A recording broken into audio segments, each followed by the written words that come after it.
வணக்கம் நண்பா. விஜய் நடிப்பில் வினோத் இயக்கத்தில் ஜனநாயகன் திரைப்படத்திற்கு சென்சார் சான்றிதழ் கிடைத்தது. இதன் காரணமாக அந்த படம் இந்த மாதமே ரிலீஸ் ஆகும் என அதிக வாய்ப்புகள் இருக்கின்றன. முதல்வர் விஜய் முதலமைச்சரான பிறகு வெளியாகும் முதல் திரைப்படம் என்பதால் ரசிகர்கள் திருவிழாவுக்கு தயாராகின்றனர்.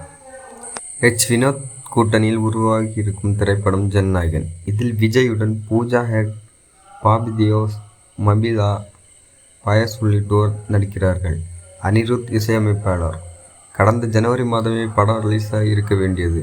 ஆனால் சென்சார் சான்றிதழ் கிடைக்காதது தொடங்கி முழு படம் சில மாதங்களுக்கு முன்பு இணையத்தில் லீக்கானது வரை இல்லாத சிக்கல்களை எல்லாம் அந்த படம் சந்தித்து விட்டது. மறுதணிக்கைக்கு அனுப்பிய கடந்த சில மாதங்களாக படத்துக்கு எந்த நல்லதும் நடக்கவில்லை. விஜய் முதலமைச்சராக ஆகிவிட்டார். சூழல் இப்படி இருக்க நேற்று படத்தை தணிக்கை அதிகாரிகள் பார்த்ததாகவும் படத்திற்கு சான்றிதழ் கொடுத்திருப்பதாகவும் கூறப்படுகிறது. இதன் காரணமாக இந்த மாதமே ஜனநாயகன் ரிலீஸ் ஆகும் என ஆவலுடன் காத்திருக்கின்றனர். ரசிகர்கள் எல்லாம் எதிர்பார்ப்புடன் இருக்கிறார்கள்.